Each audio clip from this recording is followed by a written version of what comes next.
ஆண்டவர் இரட்சகருமாகிய இயேசு கிறிஸ்துவின் மேன்மை மகத்துவமான நாமத்திற்கு மகிமை உண்டாவதாக. இந்த 2025 வருடத்திலும் 4 மாதங்களாக கர்த்தர் நமக்கு அநேக நன்மைகளை செய்து நடத்தி வந்தார். குறிப்பாக சென்ற மாதம் முழுவதும் கர்த்தர் நம்மோடு இருந்து நம்மை நடத்தி வந்தார். இதற்காக நான் கர்த்தருடைய நாமத்தை இந்த 5வது மாதத்தின் முதல் நாளிலே மகிமைப்படுத்தும்படியாக கடந்து வந்திருக்கிறோம். இப்படிப்பட்டதான பாக்கியத்தை கர்த்தர் நமக்கு அவருடைய அன்பினாலே தந்திருக்கிறார். இதற்காக கர்த்தர் நாமத்தை ஸ்தோத்திரிக்கிறேன், மகிமைப்படுத்துகிறேன். கர்த்தருடைய நாமத்தை ஸ்தோத்திரிக்க கடந்து வந்திருக்கிற உங்கள் அனைவருக்கும் இயேசு கிறிஸ்துவின் நாமத்தில் அன்பின் வாழ்த்துதலை தெரிவித்துக் கொள்கிறேன். நாம் இந்த மாதத்திற்குரிய தேவனுடைய வாக்குத்தத்த வார்த்தைகளை தியானிப்போம். வாசிங்கள். ஏசாயா தீர்க்கதரிசன புத்தகம் 60வது அதிகாரம் அதனுடைய கடைசி வசனத்தை வாசிப்போம். சின்னவன் ஆயிரமும் சிறியவன் பலத்த ஜாதியும் ஆவான். கர்த்தராகிய நான் ஏற்ற காலத்தில் இதை தீவிரமாய் நடப்பிப்பேன். கர்த்தராகிய நான் ஏற்ற காலத்தில் தீவிரமாய் நடப்பிப்பேன். கர்த்தருடைய நாமத்திற்கு மகிமை உண்டாவதாக. ஆண்டவராகிய இயேசு கிறிஸ்து அவரை தேடுகிறதான அவருடைய பிள்ளைகளுக்கு நன்மைகளை செய்கிற தேவன் என்பதை நாம் அறிந்திருக்கிறோம். நன்மையான எந்த ஈவும் பூர்ணமான எந்த வரமும் ஜோதியின் பிதாவினிடத்தில் இருந்துதான் இறங்கி வருகிறது. இந்த பூமியிலே நன்மை செய்கிறவர் ஆண்டவர், தீமை செய்கிறது சாத்தான். சாத்தானை குறித்து ஆங்கிலத்தில் சொல்லும் போது அதை ஈவில் ஸ்பிரிட் என்றுதான் நம்ம சொல்லுவோம். ஈவில் ஸ்பிரிட் என்றால் தீமை செய்யும் ஆவி. ஆண்டவராகிய இயேசு கிறிஸ்து அவர் நன்மை செய்கிறவராக இந்த பூமியிலே சுற்றி திரிந்தவர். இன்றைக்கு அவர் பரிசுத்த ஆவியாக நம்ம மத்தியிலே இருந்து நம்மோடு நமக்குள் இருந்து அநேக நன்மைகளை நமக்கு செய்து கொண்டு வருகிறார். ஆண்டவராகிய இயேசு கிறிஸ்து செய்கிறதான நன்மைகள் நம்முடைய விருப்பத்தின் அடிப்படையில் மட்டும் இல்லை. நாம் அநேக நேரங்களிலே அநேக விதமான நன்மைகளை விரும்புகிறோம். ஆண்டவராகிய இயேசு கிறிஸ்து நன்மை செய்கிறவராக இருந்தாலும் அதற்கு என்று சொல்லி ஒரு நேரத்தையும் ஒரு நாளையும் வைத்திருக்கிறார். இதை ஏற்றுக்கொண்டு ஆண்டவர் ஏற்ற நாளில் நடப்பிப்பார் என்று சொல்லி அதை ஏற்றுக்கொண்டு அதற்காகவே காத்திருக்கிறதான ஜனங்களுடைய வாழ்க்கையிலே ஆண்டவர் மகா மேன்மையான நன்மைகள் ஆசீர்வாதங்களை அந்தந்த நாட்களிலே கட்டளையிடுவார். ஆண்டவராகிய இயேசு கிறிஸ்துவுக்கு காத்திருந்ததான தேவனுடைய பிள்ளைகள் எல்லாருடைய வாழ்க்கையில் பார்க்கும்போது அவர்களுடைய முன் நடவடிக்கைகளை விட பின் நடவடிக்கைகள் மிக அதிக மேன்மை உள்ளதாக இருந்தது. தாவீதுடைய சரித்திரம் நமக்கு தெரிந்த சரித்திரம். ஆனால் இந்த தாவீது சாமுவேல் தீர்க்கதரிசியின் மூலமாக அபிஷேகம் பண்ணப்பட்டதற்கு பிறகு அவன் அநேக வருடங்கள் காத்திருந்தான். என்னை ஆண்டவர் அபிஷேகம் பண்ணிவிட்டால் எனவே நான் ராஜாவாக கட்டாயம் உடனே மாறிவிடுவேன் என்று சொல்லி இந்த தாவீது உடனே அவர் ராஜாங்கத்தில் அவர் கடந்து வரவில்லை. இந்த தாவீதுக்கு தெரியும், என்னை ஆண்டவர் ராஜாவாக அபிஷேகம் பண்ணினது உண்மையானால் அவரே என்னை அந்த ராஜாங்கத்தின் சிங்காசனத்திலே அமர்த்துவார் என்பது இந்த தாவீதுக்கு தெரிந்திருந்தபடினாலே ஏற்ற காலம் வரும் வரைக்கும் இந்த தாவீது ஒரு சாதாரண ஒரு மனிதனை போல நடந்து கொண்டான், ஜீவித்தான் என்பதை பார்க்கிறோம். நம்முடைய வாழ்க்கையிலும் ஆண்டவர் தந்ததான அநேக வாக்குத்தத்த வார்த்தைகள் உண்டு. வாக்குத்தத்த வார்த்தைகள் ஒருபோதும் அது பொய்யாய் போகாது. வேதம் சொல்கிறது, வானமும் பூமியும் ஒளிந்து போனாலும் என்னுடைய வார்த்தைகள் ஒளிந்து போவது இல்லை என்று சொல்லி தேவனுடைய வேதவசனம் மட்டுமல்ல, ஆண்டவர் இயேசு நமக்காக தனிப்பட்ட வேதத்தில் சொன்னதான தீர்க்க தரிசன வார்த்தைகளும் அது கர்த்தருடைய வார்த்தை தான். எனவே அந்த வார்த்தைகள் ஒருபோதும் அது மாறாதது. அந்த வார்த்தைகள் அழிந்து போவதில்லை. அந்த வார்த்தைகள் நிறைவேறும்படியாக நாம் தேவனுக்கு காத்திருக்கும் போது அவருடைய வேலை வரும். அவருடைய வேலை வரும்போது கர்த்தர் தீவிரமாய் நமக்கான காரியங்களை செய்வார். ஆண்டுடைய பிள்ளைகளுக்கு ஆண்டவருடைய வேலை வரும்போது அவர் செய்கிறதான செயல்களை எந்த ஒரு மனிதனும் தடை பண்ண முடியாது. கர்த்தர் கொடுக்கிறதான நன்மைகளை தடை பண்ணுகிறதான சக்தி வானத்திலும் இல்லை, பூமியிலும் இல்லை, எங்கேயும் இல்லை. ஏனென்றால் அவர் சர்வ வல்லமை உள்ளதான தேவன். இன்னைக்கு நிறைய இடங்களில் ஜனங்கள் சொல்கிறார்கள், எனக்கு வர வேண்டியதான இந்த நன்மை இவர்கள் கெடுத்து விட்டார்கள் என்று சொல்லி சில மனிதர்கள் மேல் பழி போடுகிறதை பார்க்கிறோம். ஆண்டவர் ஒரு மனிதனுக்கு நன்மையை செய்வாரானால் அதை தடை பண்ணுவதற்கு எந்த ஒரு மனிதனால் முடியாது. ஏனென்றால் நன்மைகளை செய்கிறவர் நாசியில் சுவாசம் உள்ள மனிதன் அல்ல. நன்மைகளை செய்கிறவர் வானத்தையும் பூமியும் அகில உலகத்தையும் படைத்து இன்றைக்கும் ஆண்டு வருகிறதான அந்த ஆண்டவராகிய இயேசு கிறிஸ்து தான் அவருடைய பிள்ளைகளுக்கு நன்மை செய்கிறார். அந்த நன்மைகள் நமக்கு கடந்து வருவதற்கு தேவனுடைய வேலைக்கு நாம் காத்திருக்க வேண்டியது அவசியமாக இருக்கிறது. ஆனால் ஒரு திருமண வீட்டில் ஆண்டவர் நன்மை செய்தார். அங்கே ஒரு அற்புதத்தை ஆண்டவர் செய்தார். ஆனால் அந்த அற்புதத்தை செய்வதற்கும் அவர் சொல்கிறார், என்னுடைய வேலை இன்னும் வரவில்லை, என்னுடைய வேலை வரும் வரைக்கும் நீங்கள் காத்திருங்கள் என்று சொல்லி அந்த இடத்துல அவருடைய வேலையில தான் அந்த நன்மைகளை செய்தார் என்பதை பார்க்கிறோம். ஒவ்வொருவருக்கும் ஒவ்வொரு வேலையை கர்த்தர் வைத்திருக்கிறார். எல்லா மனிதர்களையும் ஒரே நேரத்தில் ஆண்டவர் உயர்த்தி விடுகிறது அல்ல.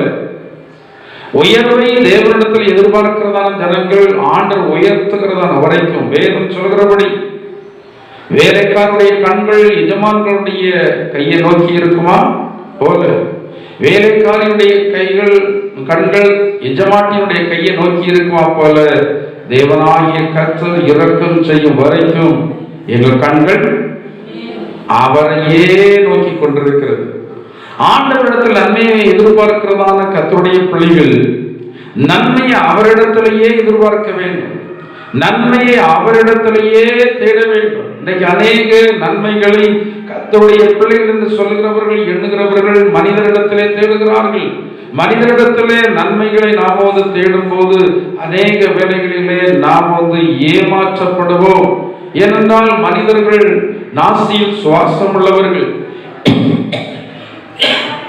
இந்த நாசியில் சுவாசம் உள்ளதான மனிதனால் செய்ய முடியாத நிறைய காரியங்கள் இருக்கிறது.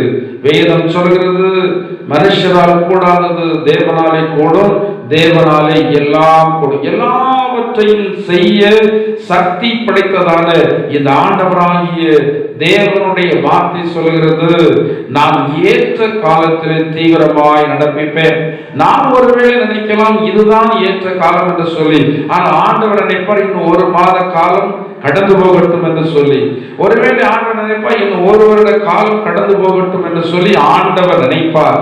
தேவனுடைய பிள்ளைகளுக்கு ஒரு எண்ணம் இருதயத்தில் இருக்க வேண்டும், தேவன் தருகிறது எனக்கு போதும், தேவன் தருகிற வேலையில எனக்கு போதும் என்று சொல்லி தங்களுடைய காரியங்கள் எல்லாவற்றையும் ஆண்டவரிடத்திலே ஒப்பு கொடுத்து விட்டு தேவனுக்கு காத்திருந்தால் வேதம் சொல்கிறபடி கர்த்தருக்கு காத்திருக்கிறவர்கள் ஒருபோதும் வெட்கப்பட்டு போவதே இல்லை. எனவே திட்டமானதாய் இருந்து கர்த்தருக்கே காத்திருக்க வேண்டும். மனதை தளரவிடக்கூடாது. சில தாமதமான சூழ்நிலைகள் நம்முடைய இருதயத்தை சோர்ந்து போக செய்யும். எனவே தான் வேதம் சொல்கிறது, நன்மைக்காக காத்திருக்கிறதான ஜனங்கள் திட்டமனதான இருந்து கர்த்தருக்கே காத்திருக்க வேண்டும். விசுவாசம் யாருடைய வாழ்க்கையிலே இருக்கிறதோ அவருக்கு திட்டமானது இருக்கோ. கர்த்தர் மேல் விசுவாசம் வைக்கிறதான ஜனங்கள் ஒருபோதும் ஏமாற்றப்படுகிறது இல்லை. ஒருபோதும் அவர்கள் சோர்ந்து போய் விடாதபடி கர்த்தர் அவர்களுக்கு ஏற்ற காலத்தில் அவர் எப்படி நடப்பிப்பாரா, தீவிரமாய் நடப்பிப்பார். ஆண்டவர் தீவிரமாய் காரியங்களை நடத்தும் போது எல்லா தடைகள் இருந்தாலும் அது தகர்த்தெறியப்படும். நன்மைகளுக்கு மனிதன் எதிரடையாக இருந்தாலும் அவர்களை எல்லாவற்றை கர்த்தர் அதமாக்கி, அவர்கள் செய்கிறதான எல்லா செயல்களையும் கர்த்தர் ஒன்றும் இல்லாமல் ஆக்கி, தேவன் செய்ய நினைத்ததான காரியத்தை தீவிரமாய் ஏற்ற காலத்திலே அவர் நடப்பிப்பார். ஏற்ற காலம் என்பது மனிதர்களாகிய நமக்கு தெரியாது. நமக்கு எது ஏற்ற காலம் என்பது, எது ஏற்ற நாட்கள் என்பது ஆண்டவருக்கு தெரியும். அந்த வேளையில அவர் தீவிரமாய் நடப்பிப்பார் என்பதை விசுவாசித்து நம்முடைய கண்கள் அவரையே நோக்கி இருக்க வேண்டும். நம்முடைய இருதயம் அவருக்கே காத்திருக்க வேண்டும். நாம் சோர்ந்து போகக்கூடாது, நாம் தளர்ந்து போய்விடக்கூடாது. அவ்விதமாக இருந்தால் நம்மை வழிநடத்துகிறதான தேவன், நம்மை பிள்ளையாக ஏற்றெடுத்திருக்கிறதான தேவன் ஏற்ற காலத்தில் அவர் தீவிரமாய் நடப்பிப்பார். சின்னவனாக இருந்தாலோ சிறியவனாக இருந்தாலோ ஆண்டவராகிய தேவன் நம்மை அவர் ஒரு பெரிய ஜாதியாக மாற்ற முடியும். நாம் சிறிய நன்மைகளை நாம் உடையவர்களாக இருந்தாலும் நமக்கான பெரிய நன்மைகளை வைத்திருக்கும் போது ஏற்ற காலத்துல அந்த நன்மைகள் நம்மிடத்தில் வந்தே தீரும். எனவே தேவனுடைய பிள்ளைகளாகிய நாம் ஆண்டவரை விசுவாசித்து கர்த்தருக்கு காத்திருப்போம். நிச்சயமாக நாம் வெட்கப்படாதபடி ஏற்ற காலத்திலே நமக்கு வர வேண்டியதான எல்லா நன்மைகளையும் ஆசீர்வாதங்களை நம்முடைய வாழ்க்கையில கர்த்தர் தந்தருள்வாராக. நம்ம எல்லாம் வழங்கால் படியிட்டு ஆண்டவரிடத்தில் நான் ஜெபம் செய்வோம். ஆண்டவரே, என்னுடைய வாழ்க்கையில் அநேக நன்மைகள் தாமதமாகி கொண்டிருக்கிறது. ஆண்டவரே, நான் அநேக வேளைகளில நான் சோர்ந்து போய் விடுகிறேன். அநேக வேளைகளில் எனக்கு அவநம்பிக்கை வந்து விடுகிறது. அநேக வேளைகளிலே நான் என்னுடைய சோர்வை நிமித்தமாக அவநம்பிக்கையாய் பேசி விடுகிறேன். என்னை மன்னிங்க. உம்முடைய வார்த்தை சொல்கிறது, ஏற்ற காலத்தில் நான் தீவிரமாய் நடப்பிப்பேன் என்று சொல்லி உம்முடைய வார்த்தை சொல்லி இருக்கிறது. ஆண்டவரே, நான் அதை நம்புகிறேன், விசுவாசிக்கிறேன். நான் உமக்கு காத்திருந்து நீங்கள் செய்கிற நன்மையை பெற்றுக்கொள்ள எனக்கு திட்ட மனதை தாருங்க, திட்ட நம்பிக்கை எனக்கு தாருங்கள் என்று சொல்லி ஆண்டவரிடத்தில் நாம் எல்லாரும் ஜெபம் செய்வோம். கர்த்தர் தாமே நம்மை வரப்போகிற நாட்களிலே அவர் நமக்கு வைத்திருக்கிற நன்மைகளை தந்து நம்மை வழிநடத்துவார். ஹல்லேலூயா. சகல நன்மைகளுக்கு ஓற்று உரடமாய் இருக்கிறதானே எங்கள் அன்பின் பரலோக பிதாவே, நல்ல இயேசுவே, கர்த்தாவே, இந்த 5வது மாதத்தில் உமது திருப்பாதத்தில் நாங்கள் கடந்து வந்து எங்களுடைய காரியங்கள் எல்லாவற்றையும் செய்வதற்கு முன்பதாக உமது நாமத்தை மகிமைப்படுத்த ஸ்தோத்திரிக்க எங்களுக்கு கிருபை தந்திருக்கிறீர். நாங்கள் உம்மை நன்றியோடு ஸ்தோத்திரிக்கிறோம். ஆண்டவரே, கர்த்தாவே, எங்களுக்கு நீங்கள் வைத்திருக்கிற எல்லா நன்மைகள் ஆசீர்வாதங்களுக்காக நாங்கள் உம்மை நன்றியோடு ஸ்தோத்திரிக்கிறோம். சின்னவன் 1000 சிறியவன் பலத்த ஜாதியுமாவான். கர்த்தராகிய நான் ஏற்ற காலத்திலே இதை தீவிரமாய் நடப்பிப்பேன் என்று சொல்லி இருக்கிறேன். ஆண்டவரே, இந்த வார்த்தை எங்களுக்குரியதாக இருக்கிறது. உம்முடைய பிள்ளைகளாகி எங்களுக்கு சுதந்திரமாக இந்த வார்த்தையை கர்த்தர் தந்திருக்கிறேன். ஆண்டவரே, இதை நம்பும் இருதயத்தை கர்த்தர் எங்களுக்கு தந்திருக்கிறேன்.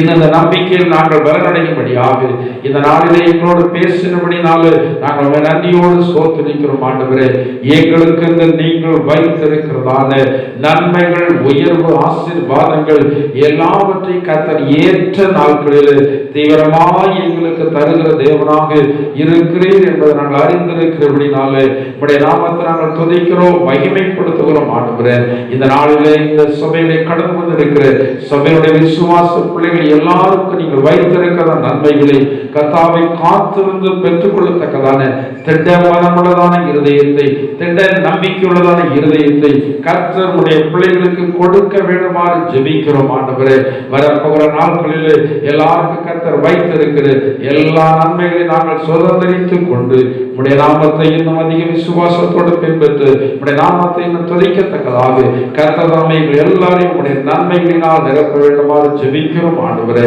கர்த்தாவே, இந்த மாதம் முழுவதும் எங்களுக்கு ஆசீர்வதிக்கப்பட்ட மாதமாக காணப்படுவதாக. எல்லா வியாதிகளுக்கு எங்களை விலைக்கு காத்துக் கொள்ளுங்க. எங்களுடைய போக்குவரவு எல்லாவற்றையும் கர்த்தர் பாதுகாத்துக் கொள்ளுங்க. நாங்கள் செய்கிறதான கடமைகள், வேலைகள் எல்லாவற்றையும் செய்வதற்கான சுகபலனையும் ஆரோக்கியத்தையும் உடைய பிள்ளைகள் எல்லாருடைய வாழ்க்கை வாழ்க்கையில பெருக செய்ய வேண்டுமாறு ஜெபிக்கிறோம் ஆண்டவரே.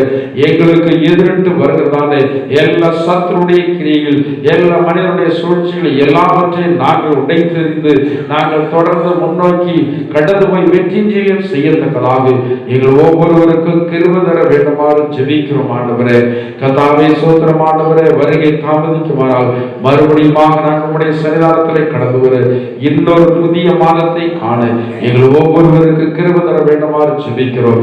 எல்லாவற்றிற்கும் மேலாக உம்முடைய மகிமை வருகையில பங்கு பெறத்தக்கதான நல்ல ஜீவியங்களை பரிசுத்த ஆவியினாலே கர்த்தர் எங்களுக்கு தந்து வழிநடத்தி வேண்டுமாறு இயேசுவின் நாமத்தால் ஜெபிக்கிறோம் ஜீவனுள்ள பிதாவே.